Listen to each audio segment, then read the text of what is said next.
Okay, good afternoon. Let's get started. How many of you read this paper? What was assigned? Fortunately, I didn't realize it's a demo proposal, right? So it's only like 2 pages long, right? So I mean, I think we'll go with like what I remember from talking to those folks and stuff like that. And you should have gotten the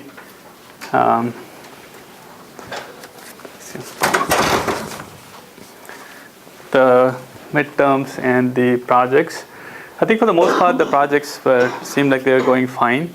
Some of you had sentences like, we will kind of stuff, like more of a wish list rather than what you're going to do. And we don't have that much time. Focus on what can be done, rather than what you will. And some of the projects look pretty interesting. I think you should be able to continue. That's not the main focus, right? So if you have any questions about I think most of it did pretty good on the exam. I mean, it is kind of fairly wide open, but I thought it was good and Rabbi. Right? So this work I think is much more interesting than the kind of productivity they got out of it, like in terms of publications and stuff. They didn't have much publication out of this stuff. This was being driven by Intel, because I think I mentioned in the last class, they were trying to use this to monitor their plants and stuff like that. So they would like to have these sensors, put sensors in their factories, lots of them, put video and all kind of sensors, and be able to see what's going on and do flexible stuff. So one of the examples that they were talking about was to figure out why somebody is more productive than somebody else, right? And they were thinking that it will be useful for in computers. I don't know how it's useful because I don't know how much manual labor is involved, but definitely for stuff like cars, right? So Intel would like to do this in the car production line where, and also I think Dell and all worries about those stuff. Because I think the issue here is if you have to have a human being doing some stuff, right? If you want them to be highly productive, even for them, so if you have to, let's say a screwdriver or something is here, they have to move it here, right? There's that time. If it turns out that the screwdriver was actually here when you have to do the processing, that means you have to kind of move over, and that means you're wasting time. So you want to be so predictable that all the movements are you go through the stuff to say where things are the exact part, and they already do that right now in the manual setting. They have human beings watch you or videotape you and then trying to figure out how people do this stuff. Like, little stuff like, screwdriver, if you have to do three screws instead of 2, you actually save a little bit time, and the aggregate, you save a lot of time, right? So that's where they were going with this. So, there are people who are interested in this stuff, and so it was done at the Intel lab at CMU, right? So about like 99 or 2000, Intel wanted to get into this research with the universities kind of thing. So they opened a few research labs in one near Berkeley, one near CMU, one near University of Washington, and stuff like that. The idea here is like to have close collaboration with the faculty. This is the time when I don't know if you guys remember, 99 there was this internet bubble and everything. Right? All the faculty were going to startup companies and stuff. And this is a way to keep them in the university and still get them to do research. So the labs essentially went where the faculty were, kind of thing. So this is done at one of those labs. It's run at CMU. Half the faculty were from CMU, half the people are from Intel, right? So that's the big picture. And what they were trying to do is, it's arguable whether it's sensors or not. So they were trying to say, we would like to do something on internet scale, right? We want to scale it to a large number. And rather than building these modes and all these small devices and trying to do something, we'll use existing infrastructure which is already on the internet and try to do something with that, right? And if you don't have something, essentially you have to build something which will put it on the internet, right? So if you don't have a camera, you have to develop some kind of stuff so that the camera now becomes part of the internet. And once you're on the internet, everything is on the internet. So I can scale, I can do queries and all those things. So I would like to do something with that. So I can say, if you have cameras throughout the world, I would like to query them. I would like to treat them like a sensor and ask stuff like, did you see somebody, right? Did you see Osama, right? You want to send this query across the whole system and get the response back kind of stuff. So their focus is, we're going to go with the internet because it's already there. And if you're going to go with the internet, then you are not really resource constrained in the traditional way of modes and stuff. They don't really particularly care about the mode and stuff. So you don't have to worry about the hardware being very small. So like if you talk about a video camera, there's no reason, I mean, video cameras are never going to run out of a AA battery. So just make them as powerful as they want. So they didn't care anything at all about the hardware, right? So in that sense, it's a lot different than some of the other people we talked about. They don't worry about the energy, they don't worry about any of those stuff. They just want to see how we can get the state from a large set of machines on an internet scale machines. And this sort of research, many of the people who are in this group were database folks. They have the database, you can see the database aspects coming through. So they were looking at this as a distributed database system, for querying and stuff like that. So they're using XML and all those things. And some of the techniques that they use, I'm not too thrilled about, but the larger scheme I think is interesting, right? Does that make sense? So the architecture, you want to have planet-wide stuff. You want to have something across the internet, and you want to have something which collects a whole bunch of data, and essentially you're trying to do the query, right? So what that brings up is, now you have all this complexity. If you think of cameras, right? So if you have you put like 10 cameras in this room, they're all on the internet, they're all capturing the data, right? The assumption here is no one can get all the video streams and do something with it, because you have to capture them, store them, or what have you. So what you would like to do is like do some sort of processing locally, or do some processing along the way, what you would call data aggregation in the traditional sensors kind of setup. But in this anything goes kind of world, I mean, you don't have to talk about small devices and stuff, but you still have to worry about what to collect, what to store, how to adapt, how to change them so that the storage on your local node is mitigated, right? So I want to say, if I want to do a query like, has anyone seen Osama anytime, right? So you want to run a query across in time and everything. So if you do the filtering right, you should be able to answer what I'm asking for, even though you don't have all the video, right? So that's the stuff. And I think they had some people from Vision who were helping them with the Vision component, right?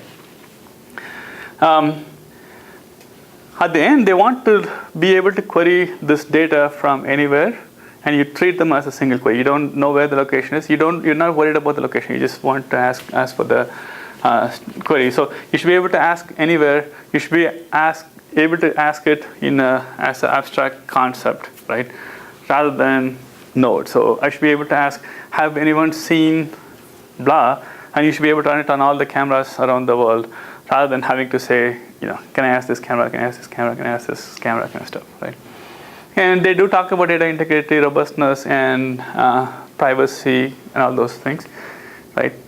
Which are good things to have, because if you're talking about a global scale, then you are likely to go across administrative domain, right?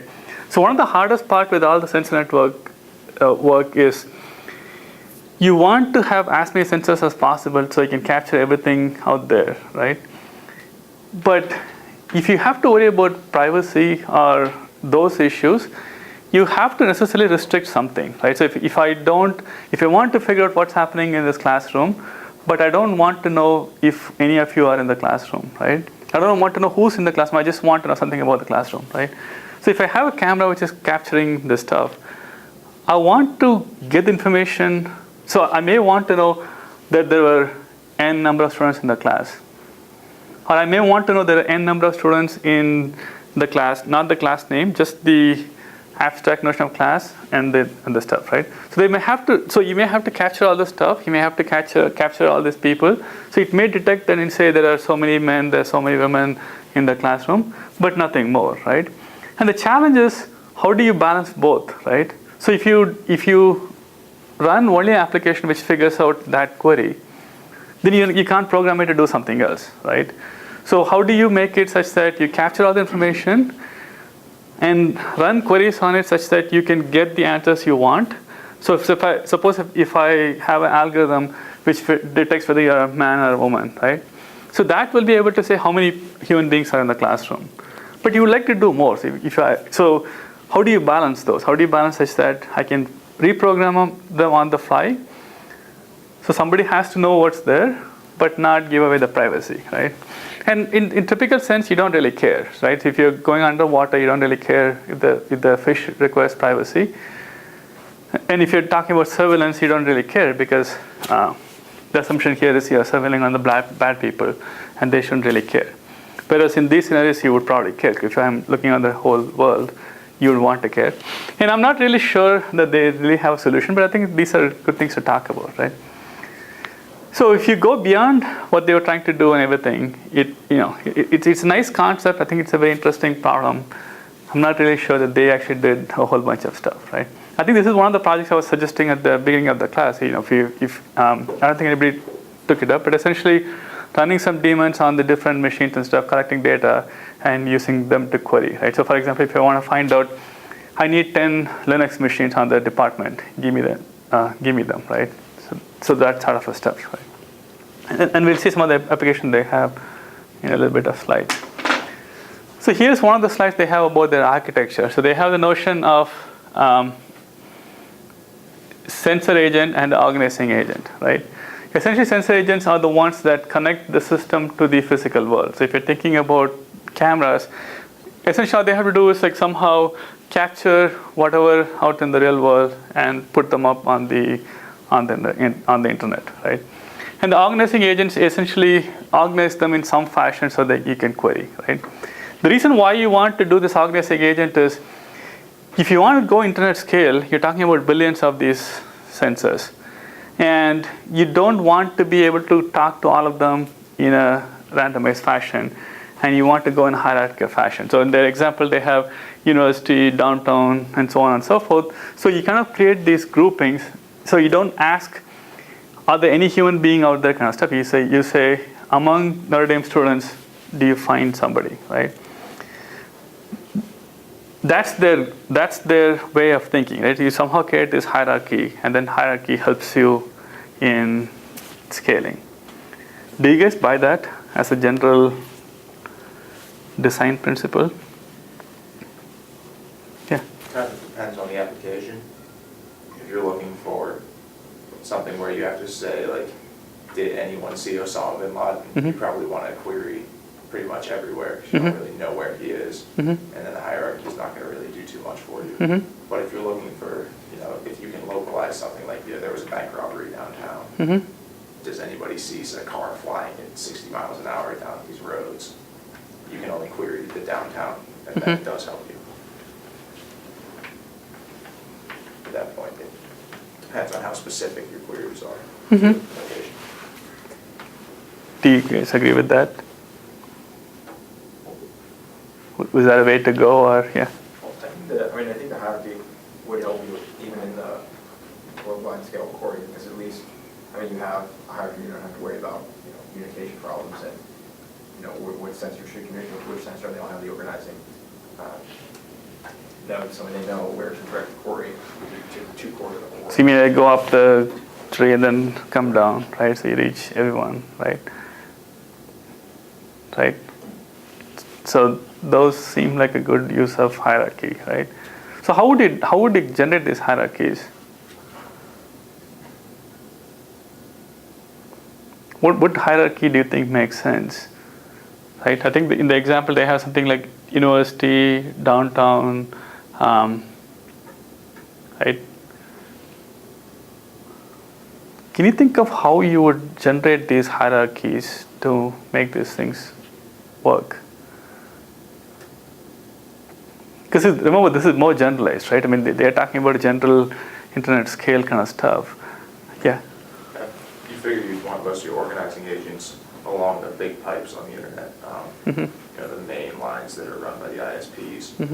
you'd probably want to tap in around that point. That just gives you a natural hierarchy already, because that line is going to be serving a certain set of clients. And so then you choose the hierarchy that already exists. How many of you taken a network class? So many of you have taken a network class, right? So thinking of the network perspective, right? So one of your assumption is, if you do it on the network kind of boundary, then it may help you in some sense, right? Like, that's a natural way to organize these things, right? From a network perspective, how many of you think that that's not exactly how, what problems you will see with that, right?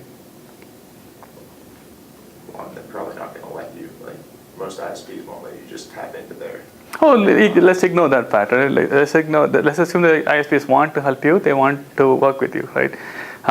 Your life becomes hard if you assume ISPs are malicious, which they are, but we can't assume that, right?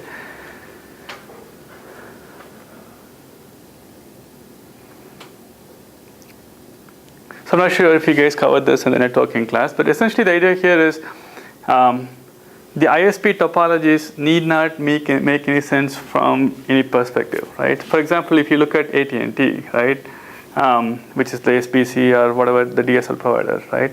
So you expect them to somehow have like South Bend vicinity as some sort of a grouping, right? But they don't have to. They don't have to keep South Bend as a group. In fact, we may all be part of Chicago, right? For a while, to go from here to St. Mary's, you have to go through Chicago, right? Because of the way these topologies like turn out, right? So creating hierarchies based on the underlying topology has limitations. I mean, it works in some scenarios, it doesn't work in some scenarios, right? One of the other scenarios it does not work is Notre Dame would be considered to be in South Bend, right? Which is partly true, but the people in London and those things don't get captured, right? And if you're thinking about IBM, right, for example, right, where is IBM, right? It's everywhere, right? Because it's sort of,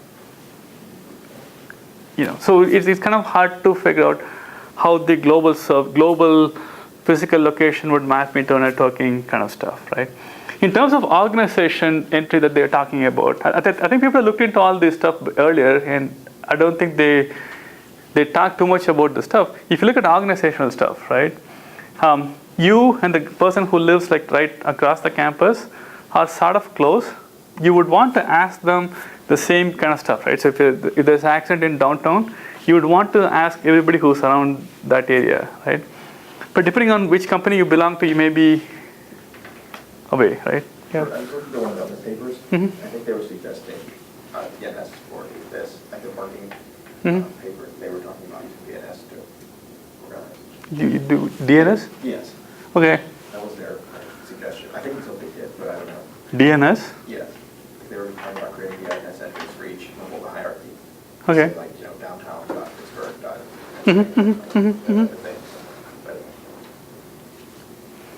But it's very challenging, right? Like downtown at Pittsburgh, if you're from IBM, you also may be at downtown at Pittsburgh, but you're also part of IBM Corporation, which is throughout the place, right? And I don't even want to add the notion of would IBM collaborate with you to do any of this stuff, right? Even if you assume that IBM is willing to collaborate, essentially IBM would be in multiple parts of the hierarchy, right? It'll be part of IBM Corporation, it'll be part of downtown Pittsburgh, it'll be part of this and that and stuff. So it's no longer a hierarchy, it's a multiple trees, like making a big mess, right? But that's always true for all these systems which you try to build something on a global scale, right? What this means is it's very hard, and people haven't really done much with it because the need hasn't really come, right? You guys might face the similar stuff for people who work in grid computing, right? If you work in grid computing, if you want to find somebody close to you, or like if you want to do some sort of a linkage of things, right? Then people belong to different setup, and the physical location may not be equivalent to what the network location and what have you. But like many systems, that's hopefully it's a reasonable way to go, because I don't think anybody knows any other way to do that, right? You don't want to ask the whole, I mean, if you don't have any structure, then you'll have to ask the whole world. You want to get some sort of structure, but that is pretty complicated, right?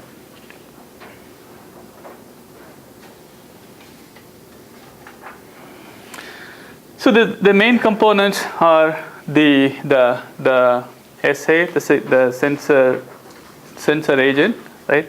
It's nothing but your typical sensor, and since they're not constraining themselves to something very rudimentary, it's anything which can essentially collect something from the real world and forward it on to the rest of the system, right?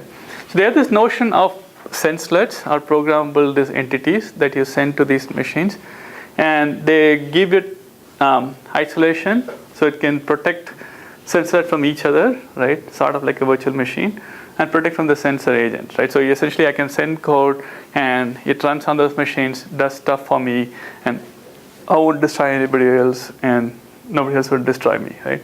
And sort of you see this, in these the active sensor concepts in the Cascade, the Python code kind of stuff. So you want to be able to send these stuff.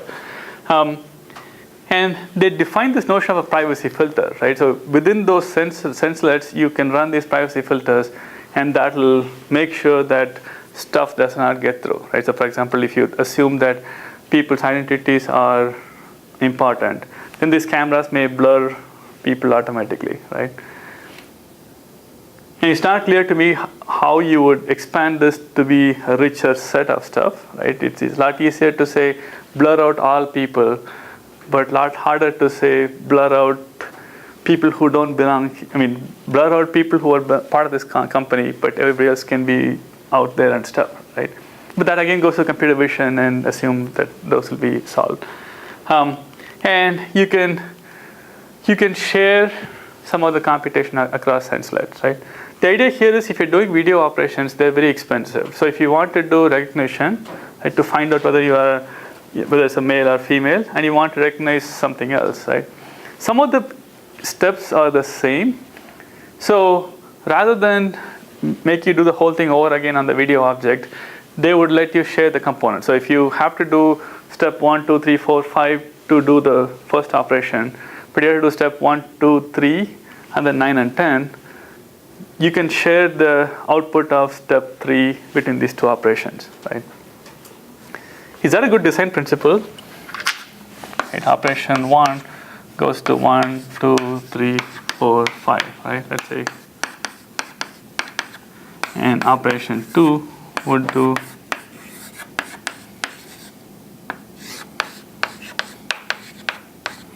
so essentially the senselets, one of the senselets can get access to this state, right? So if you have a video here, and at this point you'll also maybe get the video, but here you're sending an intermediate video from this part onto here, right? And hopefully you can also do this, right? So system lets you get to these intermediate objects and stuff, right? It's not clear to me how they actually do any of this stuff, but does that sound like a interesting thing for you to do? Clearly it will save you something, right? Let's say this takes like, each takes 1 minute across the stuff, right? So now you can reuse this stuff, right? Yeah. Yeah, it seems that if you're not careful, you could easily deadlock it, or you may have issues with privacy. I mean, including stealing the document stream. I mean, the different sensors aren't in the same privacy. It seems like privacy and consistency would be a big problem, right? I mean, how do you make sure that I can make sure that whatever I'm looking at this point is a certain time, what have you, but as it gets processed, I'm not sure how well you can ensure that, I want to operate on something here, but now I have to keep track of where the intermediate steps are and then do the sharing, right? I think it worked for their parking example. I'm not sure how well it works in the general sense, right? So that's their problem with the sensing agent, right? So it's also in terms of sensing agent, it's fairly simple. I mean, it's just a machine which is connected to something, and lets you do the senselets on them. And the organization agent does the meat of the stuff. It's a distributed database, right? So they assume that all these objects, all the objects they operate on, will become XML, right? And you create a distributed database where the database is spread across all this stuff, and then you use this XPath query to find out, to send the queries across this machine in some hierarchy, right? How many of you used XML?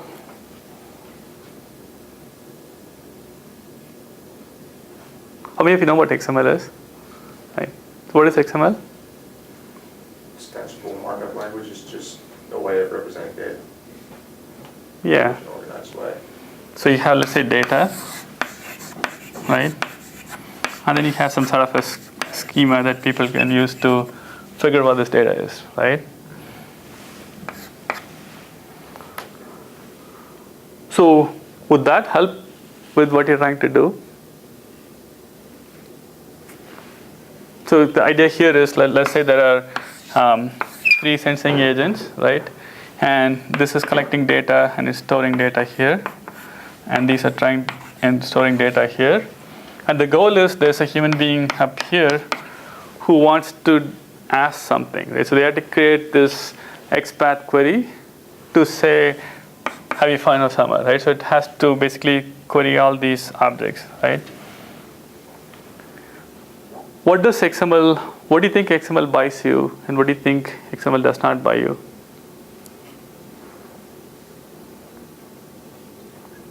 Buys you ease of programming pretty well.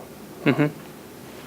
Especially in Java, the interfaces for XML are really easy to use. Mm-hmm. But then you kind of lose out on some of the efficiency you get from more traditional databases, Mm-hmm. because it's all just text. Mm-hmm.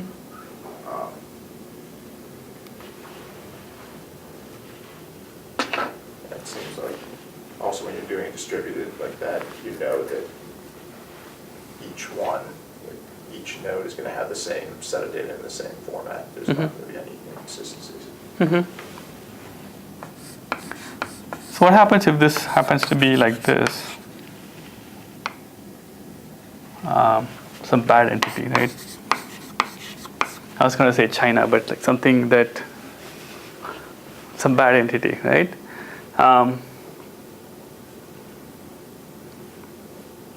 How does the XML help you?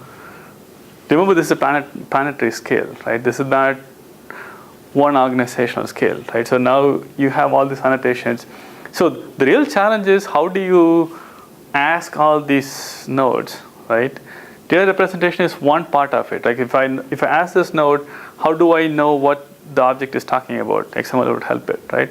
But the bigger challenge of, how do I ask all these heterogeneous entities? Some of them may or may not be part of your organization, because that's their ultimate goal, right? How do you make that happen? How do I ask the South Bend police and trust what they give me, right? How do I name a bad police and then ask them and get this stuff and get something, right? Because that's fundamental to the system, because if you're talking about a planetary scale, you have to deal with those kind of issues. And it's not clear to me how they actually do this routing, except if you do this hierarchy, right? If you put some sort of a hierarchy, then you can go up the hierarchy, come down the hierarchy kind of stuff. But if you don't have a concrete way of building such a hierarchy, how do you do that? I didn't get a sense. Did anyone get a sense of how would this be scalable to internet level? Because essentially the scalability comes in here, right? In the OA part, right? How would you do that?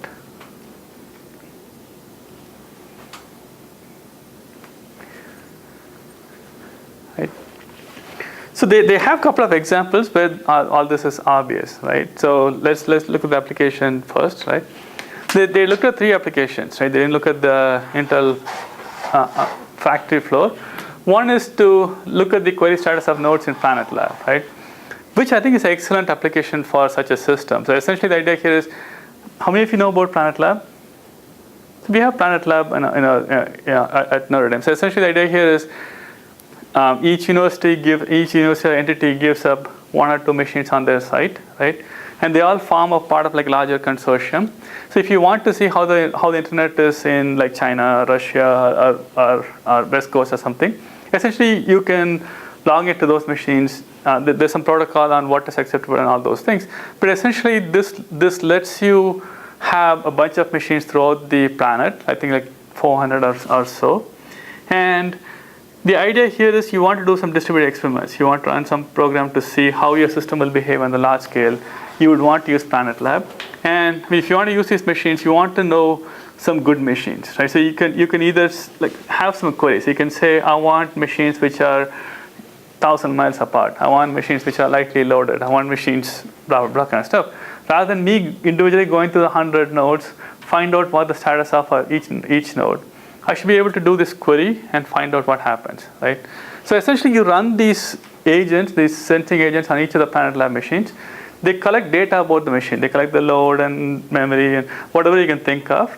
And you run a query saying, give me so many nodes, give me, or how richly you want to specify it, right?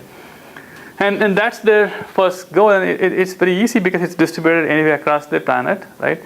And the organization is fairly easy because it's only running on the Planet Lab machine. You're not crossing any administrative boundaries, right? And you should be able to do that. And they had a demo of this one, which I think they shut down the system, so the demo is no longer working, right? So you should be able to do this query and find these machines. And this will be sort of what you do for a grid computing kind of systems. If you want, like, I want 10,000 machines which have such characteristics, I'll run this query. And the key challenge here is that the value keeps changing, right? The system load would keep changing, your memory contents will keep changing. So when I do a query, you want as up-to-date information as possible. So you want the data from all these nodes to come to me. And that's one of their applications that they were trying to do, right? Obviously, it's not designed to scale or face the administrative issues that we were talking about earlier, because you expect all of them to be in the same domain kind of thing, right? And in the case of Planet Lab, it's not even that big, so it's not like it's 400 or 500 nodes, so it's sort of easy to work with, right? The other application, which uses the videos and stuff, was to find. So you as a user say where you want to be in the planet, right? And say I want to find a parking in, say, Pittsburgh, right? And find me a open parking slot and tell me how to get there, right? So in the little demo here, I mean, you can barely see it.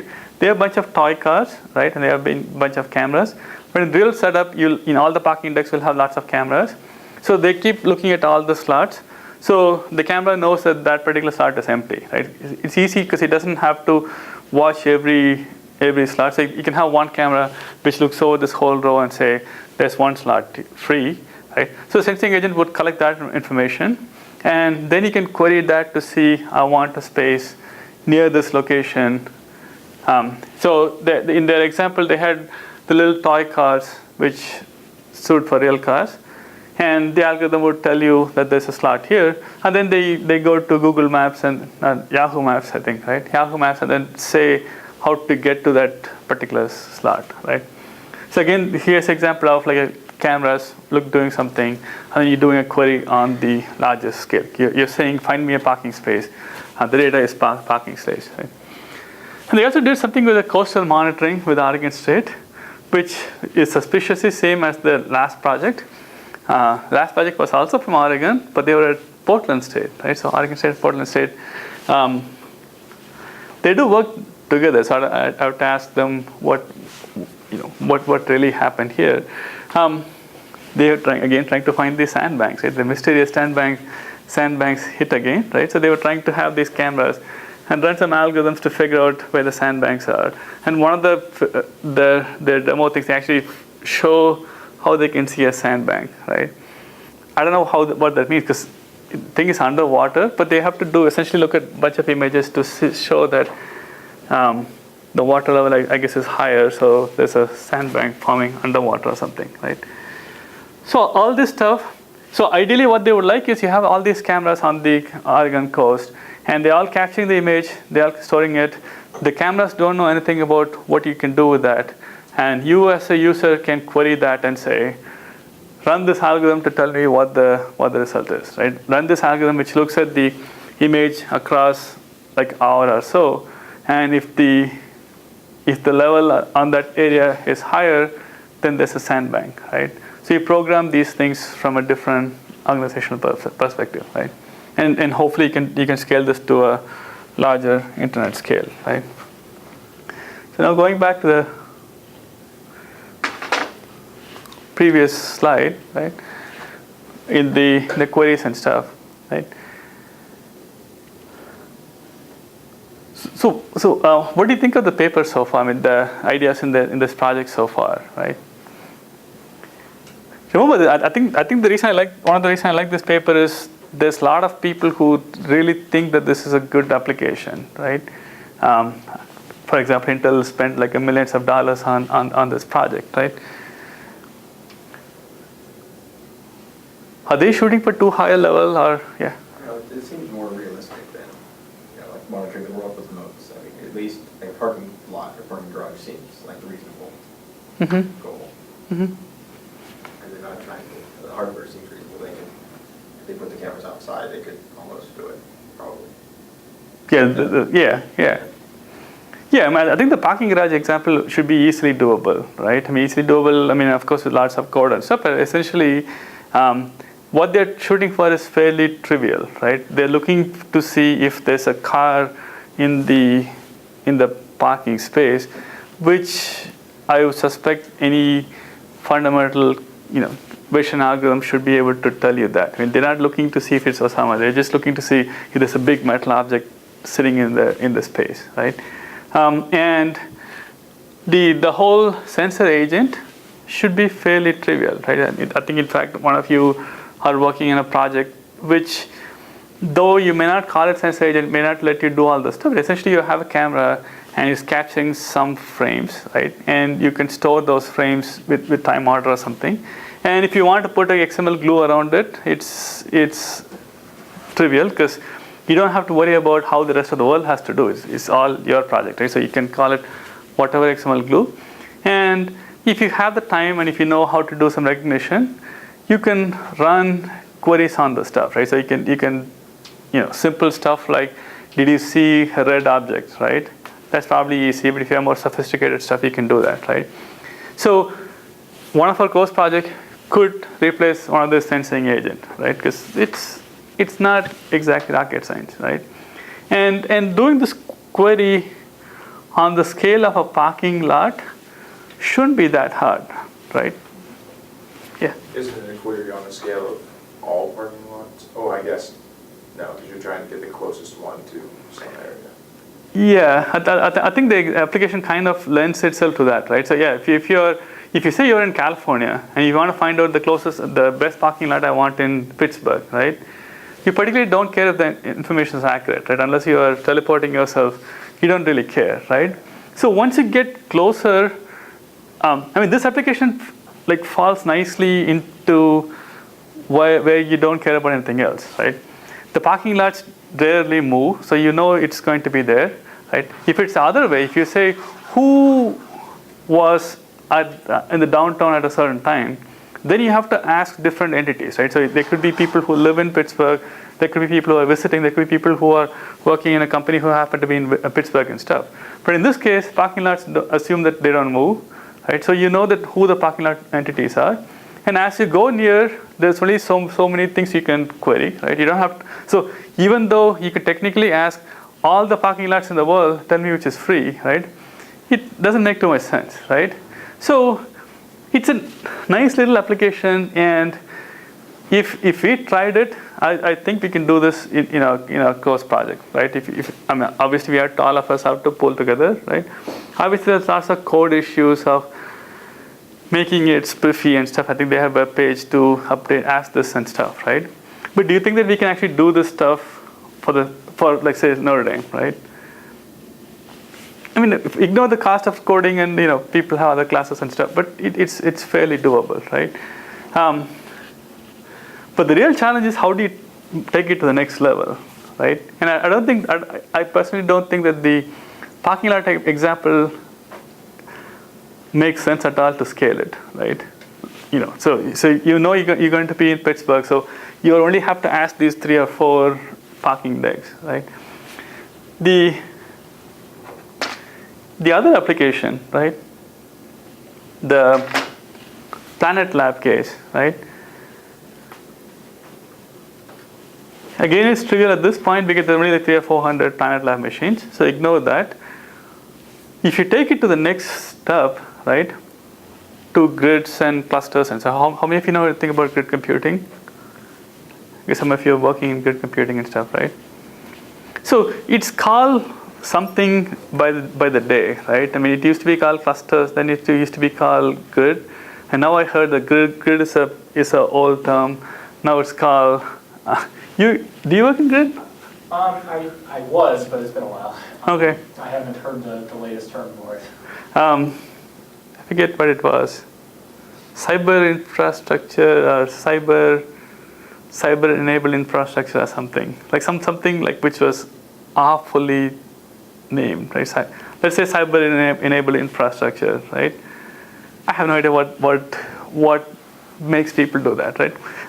The politics of it is, if you make a lot of contributions to grid, then you kind of like to call it you're the pioneer of grid.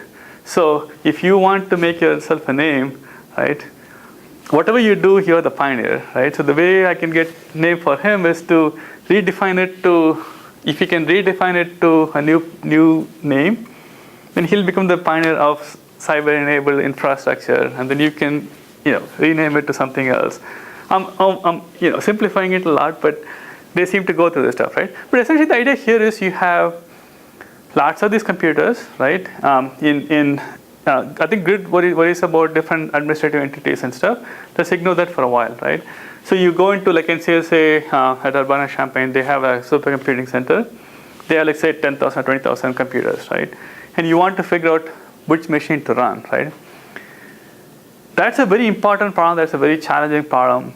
It's very similar to the parking lot problem because you don't necessarily have to ask the whole world. You can say within this computer center how many machines I can get, but the scale can be much larger, right? Much more than the parking deck because all these I think Google was building like a $600 million data center kind of thing. So they have lots of machines. So they would like to know, we have, let's say, 1 million computers up here. I want 10,000 of them, which are good, right? Which have low load or whatever. How do I send it off to those stuff? And there's a lot of people working on that particular problem, right? There's a lot of interest because all the companies would like to find that out, right? Not by saying, I sent four jobs to this machine, but actually looking at the current contents and looking at the stuff, right? I don't think they are actually continuing to work on that one, but I know a lot of people are trying to address that issue. How do I know really quickly? There's a lot of work done at UC San Diego and other places. How do I query the system in nice fashion? How can I say, I want 10 machines which are running Linux and which have this much of processor load or what have you, and be able to get those answers, right? Which is one of the projects I was suggesting, like how do you do that, right? Or even at Notre Dame, how do I find out which is the good desktop for me to run some application or something, right? So if you want to work on that kind of problem, do you run into the scalability problem, like the issues of scalability and stuff, right? Scalability of like planetary-wide stuff, right? Do you think you'll run into a planetary-wide scale? Yes? It seems like you would run into a problem. Well, if you want to do something like Planet Lab, say you scale Planet Lab to 15,000 or 1 million. Yeah. All of a sudden you got a lot of. But million I maintain is small. Yeah, so you want to say billions. Planet scale would mean that it can't be one entity, right? Yeah. I'm saying even if Planet Lab became 1 billion, if that's one entity, then the rest of the entities have to be bigger, right? I mean, if I assume that there's Planet Lab plus something else in the world, right? So that something else would likely be more than Planet Lab, right? So it's a larger kind of scheme, right? And this case with the Oregon coast, right? There's only so far you can take it. I mean, you have a certain number of notes and then you stop, right? Oh, and thinking of the midterm, the question about the Amur and aqua flux for the entire Pacific Ocean, right? I don't think I got the answer I was looking for, right? The answer I was looking for was, so how do you scale it to that scale, right? So I think the essential problem was each entity, each Amur plus aqua flux can do 70, right? 70 or some small number, right? And they all at the end of the time send the update to a satellite, right? And the satellite processes it, right? If you want to scale, how do you scale the system? You probably want hierarchy like Nathan. Now here, some of you answered, like I think, like use some word, but I'm not sure if you got the thing, right? So you have the satellite here, right? And let's just call this 70 unit this, right? I mean, we don't have to worry about what's inside. All the stuff I said makes it look like there's something here, but essentially there's, it says like 7 days, 7 days times 10 and all those things, right? So essentially, each unit can do 70 of this stuff, 70 square kilometer or whatever. And then at the end of that week, they send the update here, right? So how do you scale it to 2 or 140? You would essentially build this hardware and then it goes up here, right? And like this, right? So it doesn't matter. I mean, I gave a big number, like Pacific Ocean sounded like a big number, right? But essentially that means there's a lot of these things here, right? Your bottleneck only becomes the satellite, right? It's trivial to scale it as long as you can scale the satellite, because none of them are talking to each other, right? The examples, they don't talk to each other, right?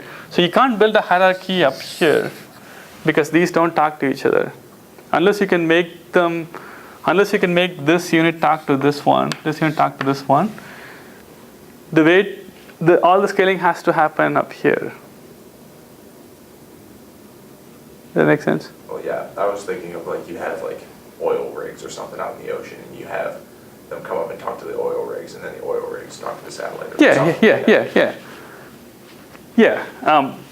If you assume some sort of communication at this point, either directly by themselves or through oil rigs and stuff, then it changes, right? Otherwise, it's a fairly, I mean, it doesn't matter how many you have here because they're not talking to anything here. All it means that it all depends on how much you can do up here, right? And you could talk about having more satellites or what have you, right? So, but the point I was trying to get through was, it sounds like a big number, right, in terms of what you have to do here, right? But essentially, the real challenge is up there, not here, right? You can add millions and billions here, but the limitation is up here. And as long as you can add more satellites, as long as you can improve that one, you can keep adding stuff here. This is not so the difference between 700 and some really big number is nothing happens here, but all the stuff happens here, right? And that's one of the things with the scalability arguments, right? Like there are some scalability stuff which is very trivial from this perspective, right? Adding more amounts does not mean anything. If they started to talk to each other, if the model we developed was there's a base station here, right? And these talk to each other and then you get the results here, then all the sensor network stuff comes in, and then you have to worry about how the aggregation happens, what happens, all those things. But in this scenario, the real bottleneck is here, and it's sort of trivial to either you can do it or you can't do it. Nothing to do with the sensor kind of setup, right? So the same case with the Planet Lab stuff too, right? The example you were talking about, on a planetary scale, if you assume Planet Lab to be some large stuff, right? I would assume that there are other entities which are just as large, right? what they were trying to do was say they can do query on all of those, right? So even if you make this 1 billion, right, the challenge is how do you do n times billion or something, right? More entities, more kind of stuff, right? So more higher level question, do you think that this is useful? Can you think of application which requires planetary scale something? Forget about what they did. But as a, yeah. Global climate monitoring might be one. Like if you want to observe overall trends in global warming or something like that.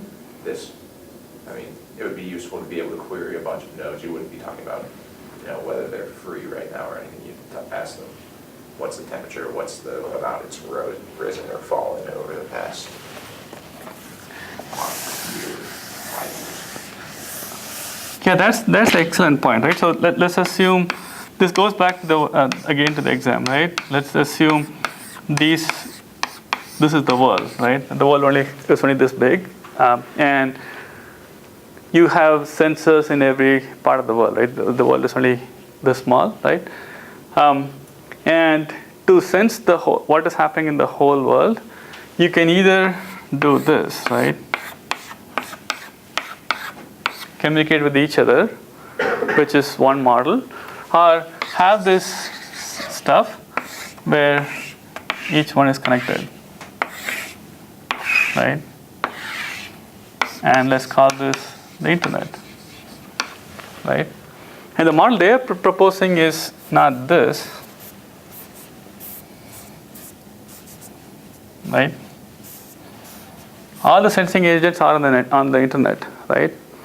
Which is what you did for the homework for the midterm, right? Essentially, all these things are connected to the satellite, but some sort of a cloud, right? So these things don't talk to each other anymore, right? So do you believe that for monitoring the planet, for example, for the global warming kind of scenario, would you choose this model or the other model where they talk to each other? Since they don't, huh? Which one? This one. I mean, the internet's already there. Why bother building your own infrastructure? Okay. Same with the cloud, because there's really no need to talk to the other sensors. I mean, you have some much higher performance devices, some compute differences in time zones and everything like that. So there's no need. It doesn't seem for the sensors to communicate with each other. I mean, it seems like in the other sensor network applications, the problem is that there just isn't the bandwidth and the communications power to be able to just put them all into one central aggregation area. Here, that's not a problem at all. I mean, as long as you have an internet connection somewhere around there in the middle of the Sahara Desert, you're going to be struggling to find the internet. But There still is other technical issues, right? The issues are even in the case of the midterm, right? I forget how many. I think there were like 2 million or something, right? And you still have to figure out. I mean, I just draw it as a cloud. Obviously, it's not a cloud, right? So you have to figure out what happens. So if you have the processing entry here, then you have to send all this much data there, right? I mean, we have much faster network than what we had a few years back, but it's still not good enough, right? So if you want to do, let's say, video, right? You want a video of the whole Pacific Ocean. It's possible for you to send it to the cloud, but all of it cannot go back to the cloud kind of thing, right? But the assumption here is Google exists in this world, right? And from Google's perspective, everything is infinite, right? Have you guys talked to some Google folks, right? Did you talk to Google people? Yeah. So what is the impression of like Google in terms of resource if you say something, right? Right, they don't acquire it. They assume that it's infinity, right? They assume that everything is infinite, like storage is infinite, bandwidth is infinite, and all those things. If not, they'll buy it, right? I mean, yeah. I mean, one of the guys was saying like the amount of storage that they have is way beyond what you can imagine, right? and it's growing, right? So internally they don't like to say they have to change they change something that they're doing based on the hardware limitation, right? And if you look at the stuff, the hardware keeps growing. So if you look at your Google Mail or something, right, the amount of storage they give you keeps sort of growing up, right? I think like the newer Google Mail actually tells you the number keeps going up, how much your quota is, right? So they assume that everything is free. If it's not free, they'll buy it, right? I mean, they have enough money to buy it. So this can be solved easily because if you don't have it now, throw in enough money to solve it, right? So the other model is, for some reason, you think that all this have to happen between themselves, and then out comes a result here, right? And you believe that this is a reasonable model to go on the sensor network scenario. If you can somehow get it all into established infrastructure, then you can easily scale it, you can solve it, right? Is that the consensus? What do you guys think? Right, there are two ways to go about it. One is to send it to the internet, then problem solve, which manifests like here or in the midterm. The other one was trying to figure out how to do this. So you have to have a hierarchy within the network and base stations and all the stuff, right? Let me call this is traditional sensor network stuff, right? Your book talks about this model, right? And this is the other model. And the argument is this is the way to go, not necessarily that way to scale, right? You guys disagree?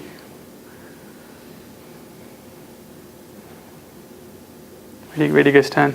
This side, this part of the room is quieter than this side. So do you want to take a crack? I think it depends. I think they both have, like, in different situations, the traditional model might be better. Mm-hmm. So what number do you think would make you go from here to here? Like, let's look at the parking lot scenario, right? And let's ignore for a moment that it does not matter that there's a free parking space in California, right? Let's assume that I really want to know where is a parking space in the world, right? Forget that whether it makes sense or not. So what size do you think would make this interesting and this interesting? University, parking lot, city, state, country, continent, planet, right? And I can ask any of those and ignore that. I really want to know that the only parking space next to me is in Africa. I still want to know that, right? What scale? Obviously, we don't know the exact number, but like gut, I agree with you that it depends, right? So, where does it go from here to here? Yeah. I don't think I can really give you a number, but I think it's at the point where the networking, in that sense, starts to eat up all of your processing time. In this one? When you're spending all your time processing other people's data and not enough time gathering your own data and interpreting your own data, at that point you're best to move to a centralized approach. This is sort of the centralized approach, right? Dump off to a central location. I don't know exactly where that would happen. I don't know enough about sensor networks or the hardware or whatever. The good thing is no one else does either, right? As far as I can tell, no one else knows that either, right? But so all the things we're discussing here, I think there's no right or wrong answer because people haven't looked at that, right? From all I can tell, all the real sensor network people believe this is the way to go, right? You'll have a much tougher time trying to publish papers if you argue this scenario, right? From publication perspective, because assume that this makes it trivial, right? Because it essentially, if you look at the homework, the midterm exam, right? All it says is I gave some details about you can move like 10 and all those things, right? Those don't matter, right? All it matters is you can do a small chunk, right? But the key there is at the end, I send the data to a central site, right? So essentially, I created this model, right? So you can make it as big or small as you want, and depending on whether you have this, the cloud is bigger, the satellite is bigger, or whatever, you can do this stuff, right?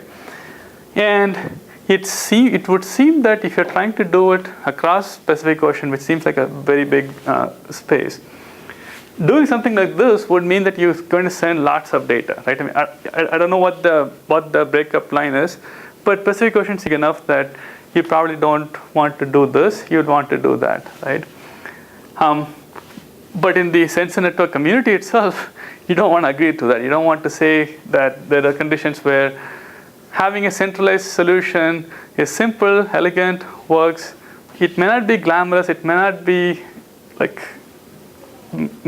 too complicated, but it may be good. Yeah. A lot of times it seems like in a large scale, a hybrid system would be best, where you have small chunks where you have like 70 here, and they can communicate with each other and aggregate. We use the Armor in this example. Yeah. And so if you cut down on that number, then that lessens your overhead on the network trying to communicate on the other side. So, 100, 1,000 of them communicate with each other, figure out one result and send that back to a central location.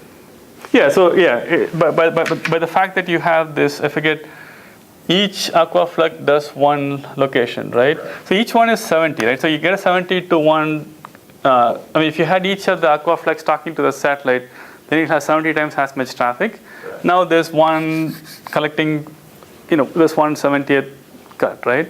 But I think philosophically, looking at this problem, at some point it seems like this is simple. I mean, making it to 70 is simple. Maybe you can make it even smaller by having something else, but the whole Pacific Ocean can probably use something like this, right? The reason why one of the reasons I like this particular the work, even though I don't really think that they took it as far as they could have, is they're not really too worried about those issues, right? They're not really worried about whether the line has to be here or here. Because for the larger scheme of things, I don't think it matters. I mean, you're trying to solve a problem. You're trying to solve a problem which is, I want to sense the whole Pacific Ocean.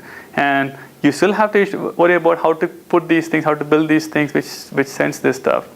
The fact that the network may go a certain way is not really that important, right? And at some point, I don't think that you can build an internet level scale system with just that kind of a stuff, right? And again, the other issue of, in some cases, it doesn't really matter what the hardware is, right? I mean, there's some cases it matters, but some of the cases it does not matter, right? If you look at the research, people working in sensor networking, they really take pride to say that the sensor is like 2 centimeter by 2 centimeter or something, something small, right? But I don't think in the larger scheme, sometimes it matters, but most of the time I don't think it really matters, right? But if you want to solve the problem, sometimes I think centralized is good, and sometimes it's not good. And I think that's the stuff. I mean, sometimes it does matter, and you don't have to worry about the stuff, right? The other challenge is to see who would want to do something like this, like the stuff you mentioned about global warming, putting a sensor across the whole planet, right? It's so ambitious that no one is even talking about it, right? Like putting that kind of a sensor, right? And that's another problem, right? Even in the case of the Mark 1 for the midterm, some of you pointed out that I think you need like 2.4 million AMRs, and it'll be prohibitively expensive, right? Obviously, it'll be prohibitively expensive, and I don't think we know how to deploy that many. I mean, 2.5 million is way too many for both in terms of the money and in terms of putting them in all those things, right? So that's another part that I don't think we have any clue of how to do that, right? Looking at the parking lot for, say, Notre Dame, it seems so trivial, right? But scaling beyond certain things does not even seem to make sense, right? Why would you want to know the temperature across the whole planet? I don't have a background in